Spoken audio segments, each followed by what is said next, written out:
राख से उठा वारिस। रिश्तों की नई परिभाषा लिखी जा रही है और शौर्य खानदान का नया वारिस अपने असली रूप में सामने आ चुका है। शिपयार्ड की पीली लाइटों के बीच पुलिस की गाड़ियां घेरा बना चुकी थीं। आदित्य मल्होत्रा जमीन पर पड़ा था, दर्द से कराहता हुआ। उसकी हड्डियां वीर के प्रहारों से टूट चुकी थीं। कायरा ने तेजी से खून से सना इलाका साफ किया, ठीक वहीं जहां आर्या गिरी थी, ताकि डेथ ऑफ प्रिंसेस का कोई सुराग पीछे न रह जाए। जब पुलिस ऑफिसर करीब आए, उन्होंने देखा वीर शौर्य बिल्कुल शांत खड़ा था। उसके हाथों में अब वो सिल्वर पिस्तौलें नहीं थीं, उन्हें वो पहले ही छुपा चुका था। लेकिन उसकी आंखों में जो चमक थी, उसने ऑफिसर्स को एक कदम पीछे हटने पर मजबूर कर दिया। मिस कायरा, यहाँ क्या हुआ? ऑफिसर की आवाज़ सख्त थी। कायरा ने सीधा उसकी आंखों में देखा, आत्मविश्वास के साथ बोली, आदित्य मल्होत्रा ने मेरे पिता को अगवा किया था। वीर और मैं उन्हें बचाने आए थे। यहाँ पहले से ही कुछ गैंग्स के बीच टकराव चल रहा था। हमने उसी अफरा तफरी का फायदा उठाया और निकल आए। आदित्य उसी क्रॉसफायर में घायल हुआ है। उसकी आवाज़ में इतनी सच्चाई थी कि सवाल वहीं दम तोड़ गए। घर वापसी और कार्तिक का सामना। जब वीर और कायरा लहूलुहान हालत में शौर्य मैंशन पहुंचे, कार्तिक और विक्रम हॉल में इंतजार कर रहे थे। विक्रम सुरक्षित थे, लेकिन उनकी खामोशी बहुत कुछ कह रही थी।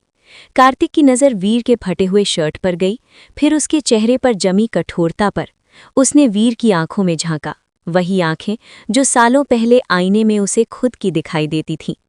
वीर, कार्तिक की आवाज़ भारी थी, तुमने वो हथियार क्यों उठाए जिन्हें मैंने दफन कर दिया था?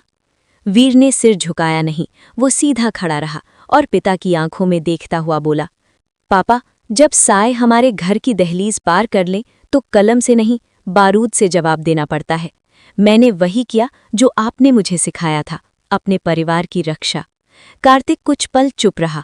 उसे एहसास हुआ उसने अपने बेटे को मासूम बनाए रखने की कितनी भी कोशिश की हो, लेकिन उसके खून में बहता केएस का डीएनए आज जाग चुका था। आर्या का रहस्यमय उपचार। हवेली के एक गुप्त कमरे में आर्या का इलाज चल रहा था। अनिका, उसकी माँ, वहां मौजूद थी। उसे सब पता चल चुका था। वो रो नहीं रही थी, बल्कि अपनी बेटी के घाव पर पट्टी बांधते हुए धीरे से उसके माथे को चूम रही थी। तुमने बहुत बड़ा बोझ अपने कंधों पर उठा रखा है आर्या। अनिका की आवाज़ में दर्द था। आर्या ने दर्द सहते हुए जवाब दिया, मम्मी, अगर मैं डेथ ऑफ प्रिंसेस ना बनती तो शायद आज विक्रम अंकल या वीर हमारे साथ ना होते। तभी दरवाज़ा खुला। कायरा अंदर आई। वो चुपचाप आर्या के पास गई और उसके पैर छू लिए। दीदी, मुझे माफ़ कर दीजिए। मेरा शक, मेरी ड्यूटी आपके बलिदान के आगे छोटा पड़ गया। आर्या ने उसका हाथ थाम लिया। तुमने अपनी ड्यूटी निभाई कायरा, और वही सही था। अब से हम अलग नहीं, हम एक टीम है। तुम कानून के भीतर से लड़ोगी और मैं कानून की पहुंच के बाहर से। कमरे में पहली बार एक सच्चा गठबंधन जन्म ले चुका था। नया दुश्मन, द डार्क काउंसिल। जेल के अस्पताल में आदित्य मल्होत्रा के पास एक रहस्यमयी आदमी पहुंचा। उसने झुककर उसके कान में कुछ कहा। आदित्य के होठों पर एक डरावनी मुस्कान फैल गई। उस आदमी ने उसकी हथेली में एक काला सिक्का रखा। सम्राट का बेटा हार नहीं सकता, वो धीमे से बोला। शौर्य परिवार को लगता है यंग खत्म हो गई, लेकिन उन्हें नहीं पता, द डार्क काउंसिल अब उनकी खुशियों को निगलने आ रही है। अंतिम मोड़, विरासत का मिलन। अगली सुबह कार्तिक ने वीर और आर्या को अपने स्टडी रूम में बुलाया। मेज पर एक पुराना संदूक रखा था। कार्तिक ने उसे खोला। अंदर थे शौर्य साम्राज्य के गुप्त दस्तावेज, नक्शे और वो राज जो अब तक सिर्फ उसी को पता थे। उसने तीनों की ओर देखा। अगर तुमने ये कांटेदार रास्ता चुन ही लिया है तो इसे ढंग से लड़ो। आर्या, तुम हमारी ढाल हो। वीर, तुम हमारी तलवार। और कायरा, तुम हमारी आंखें। उसने गहरी सांस ली। आज से केएस का साम्राज्य एक इंसान नहीं, एक त्रिशूल चलाएगा। कमरे में सन्नाटा था, लेकिन उस सन्नाटे में एक नए युग की शुरुआत की आहट साफ सुनाई दे रही थी। त्रिशूल का उदय और खूनी निमंत्रण। शौर्य साम्राज्य की नई पीढ़ी अपनी पहली बड़ी चुनौती के सामने खड़ी थी। कार्तिक शौर्य के स्टडी रूम में छाई खामोशी आने वाले तूफान का संकेत दे रही थी। आर्या, वीर और कायरा तीनों उस मेज के चारों ओर खड़े थे जहां शौर्य साम्राज्य के सबसे गहरे राज रखे थे। कार्तिक में अपनी पुरानी घड़ी कलाई पर बांधी। ये एक संकेत था, वो रिटायर नहीं हुआ था, बस अब वो मैदान में नहीं, टीम का कोच बन चुका था। Dark council. उसने नक्शे पर बनी काली मोहर की ओर इशारा किया। ये कोई छोटा मोटा गिरोह नहीं है, ये दुनिया के सबसे बड़े सिंडिकेट्स का समूह है। आदित्य बस उनका एक मोहरा था। कमरे का तापमान जैसे गिर गया। कायरा का पहला मिशन। कायरा ने अपना लैपटॉप खोला। उसकी उंगलियां कीबोर्ड पर बिजली की तरह दौड़ने लगीं। पापा। वो रुकी। मेरा मतलब है कार्तिक अंकल, डार्क काउंसिल का अगला कदम साफ है। वो हमारे सप्लाई रूट्स को ब्लॉक कर रहे हैं। लेकिन उसने स्क्रीन घुमाई। उससे भी ज्यादा अजीब बात यह है, कल रात शहर के सेंट्रल जेल के सर्वर पर हमला हुआ है। आदित्य। आर्या की आवाज बर्फ जैसी ठंडी थी। वो अपने घायल कंधे को सहला रही थी, लेकिन उसकी आंखों की चमक अब भी तेज थी। वे उसे बाहर निकालने की कोशिश कर रहे हैं। वीर ने अपनी जैकेट की जिप ऊपर खींची। कमर के पीछे वही सिल्वर पिस्तौलें खोस लीं। उन्हें कोशिश करने दो। उसकी आवाज धीमी थी पर खतरनाक। इस बार वो जेल से बाहर नहीं, सीधा शमशान जाएगा। बंदरगाह पर आधी रात। पूर्वी बंदरगाह, आधी रात। समुद्र की लहरें और कंटेनरों के बीच फैला सन्नाटा। सूचना साफ थी। डार्क काउंसिल का बड़ा शिपमेंट उतरने वाला था। सिर्फ नशीले पदार्थ नहीं, बल्कि अत्याधुनिक हथियार। वीर और कायरा साई की तरह कंटेनरों के बीच बढ़े। वीर की चाल में वही खौफनाक शांति थी जो कभी केएस की पहचान थी। कायरा ने हेडसेट में फुसफुसाया, आर्या, दीदी, आप पोजीशन पर हैं? ऊंचे क्रेन के ऊपर से आर्या की आवाज गूंजी। एंगल सेट है, स्नाइपर तैयार है, तुम लोग आगे बढ़ो। साए का मुकाबला साए से। जैसे ही वीर ने मुख्य कंटेनर की ओर कदम बढ़ाया, एक काला साया बिजली की फुर्ती से उसके सामने आ खड़ा हुआ। वो कोई साधारण गुंडा नहीं था। चेहरे पर नकाब, हाथों में 2 छोटे जापानी खंजर। वीर ने गन निकालने की कोशिश की, लेकिन एक तेज लात और गन दूर गिर गई। अगले ही पल दोनों के बीच जबरदस्त हाथापाई शुरू हो गई। घूंसे, वार, बचाव, लोहे की टक्कर जैसी आवाजें। उधर कायरा को 3 लोगों ने घेर लिया। उसने टेजर गन निकाली और अपनी मार्शल आर्ट्स की स्किल्स का ऐसा प्रदर्शन किया कि एक-एक कर सब जमीन पर गिरने लगे। आर्या का सटीक निशाना। ऊपर से आर्या ने देखा वीर मुश्किल में है। नकाबपोश उस पर भारी पड़ रहा था। उसने गहरी सांस ली, ब्रीदिंग कंट्रोल की, ट्रिगर दबाया। ठाएं। गोली नकाबपोश के पैर के पास लगी। ये जानलेवा वार नहीं था, एक चेतावनी थी। नकाबपोश ने ऊपर देखा और अजीब सी हंसी हंसा। शौर्य खानदान का त्रिशूल अभी बहुत कच्चा है। उसने स्मोक ग्रेनेड फेंका, धुआं, और वो गायब हो गया। एक खौफनाक खुलासा। जब धुआं छटा, वीर हाँफ रहा था। जमीन पर एक काला कार्ड पड़ा था। उस पर खून से लिखा था वीर, तुम ठीक हो? कायरा भागते हुए आई। मैं ठीक हूं, लेकिन वो मुझे जानता था। आर्या नीचे उतरी। उसने कार्ड देखा और उसका चेहरा सफेद पड़ गया।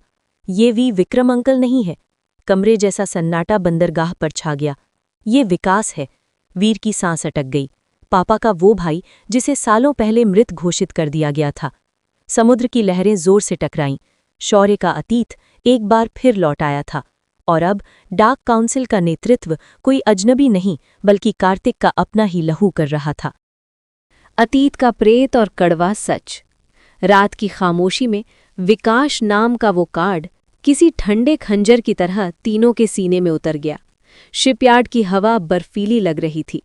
आर्या, वीर और कायरा तीनों उस छोटे से कार्ड को घूर रहे थे, जो शौर्य खानदान की नींव हिलाने के लिए काफी था।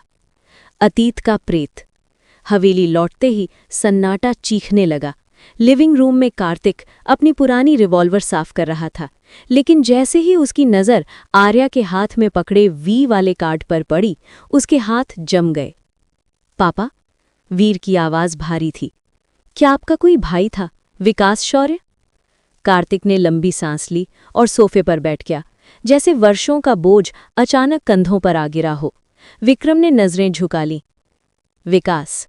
कार्तिक की आवाज में दबी हुई आग थी। मेरा छोटा भाई नहीं, मेरी परछाई था। जब मैं केएस बना, विकास मेरा सबसे बड़ा हथियार था। लेकिन उसने आंखें बंद की। वो मुझसे भी ज्यादा क्रूर था, सत्ता का भूखा, बेकाबू। कमरे में खामोशी फैल गई। 25 साल पहले एक एनकाउंटर के दौरान वो खाई में गिर गया था। मैंने उसे अपनी आंखों से मरते देखा था। वो रुका, या शायद मुझे ऐसा लगा था। त्रिशूल की नई रणनीति। अगर वो जिंदा है, आर्या ने मेज पर नक्शा फैलाया, तो वही डार्क काउंसिल को लीड कर रहा है। वो हमारी हर कमजोरी जानता है। वो जानता है कि हम एक दूसरे के लिए जान दे सकते हैं। कायरा की उंगलियां फिर से कीबोर्ड पर दौड़ीं। दीदी, विकास के पुराने फिंगरप्रिंट्स और हाल के हमलों का पैटर्न मैच हो रहा है। लोकेशन ट्रेस हो गई है। शहर के बाहर एक पुराना किला, कालागढ़। वीर की मुट्ठियां भिंच गईं। वो जो भी हो, उसकी आवाज गहरी थी।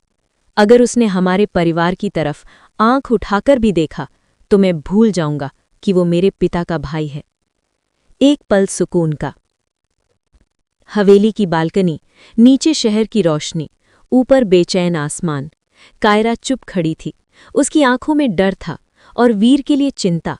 वीर धीरे से उसके पीछे आया, उसके कंधे पर हाथ रखा। डर रही हो? उसने फुसफुसाकर पूछा। कायरा पलटी। उसकी आंखें नम थीं। वीर, हम ऐसी आग में कूद रहे हैं जहां से शायद वापस ना आए। अगर हमें कुछ हो गया तो? वीर ने उसका चेहरा अपने हाथों में लिया। जब तक मैं हूं, तुम्हें कुछ नहीं होगा। हम साथ हैं कायरा। बचपन से लेकर आज तक हमने एक दूसरे का साथ नहीं छोड़ा। ये जंग भी हम साथ जीतेंगे। उसने धीरे से उसके माथे को चूमा। उस पल जैसी बंजर जमीन पर पहली बारिश हो गई। कायरा ने उसे कसकर गले लगा लिया। काले गढ़ की ओर कूच। अगली सुबह त्रिशूल तैयार था। आर्या ढाल, उसके सूट में अत्याधुनिक सेंसर्स और छिपा हुआ साइलेंट ब्लेड। वीर तलवार, कार्तिक की दी हुई पिस्तौलें और उसके मार्शल आर्ट्स के हथियार। कायरा आंखें, वैन में बैठी हाईटेक ड्रोन्स और जैमर्स के साथ पूरे ऑपरेशन को गाइड करने के लिए तैयार। कालागढ़ के पास पहुंचते ही घना कोहरा छा गया। अचानक, वीर, दीदी! कायरा की घबराई आवाज गूंजी। सिग्नल जैम हो रहे हैं, पीछे हटिए। लेकिन बहुत देर हो चुकी थी। जमीन से लोहे की ऊंची दीवारें बिजली की रफ्तार से ऊपर उठीं और वीर और आर्या एक दूसरे से अलग हो गए। अंतिम आमना सामना। अंधेरे गलियारे के अंत में एक ऊंची कुर्सी रखी थी। उस पर बैठा शख्स जिसका आधा चेहरा जला हुआ था, लेकिन उसकी आंखों में वही शौर्य वाली चमक। स्वागत है कार्तिक के वारिसों। आर्या, तुम्हारी डेथ ऑफ प्रिंसेस अली चालाकी, और वीर, तुम्हारा केएस वाला गुस्सा। मैंने तुम्हें दोनों को बहुत करीब से देखा है। उसने एक स्विच दबाया। स्क्रीन जल उठी।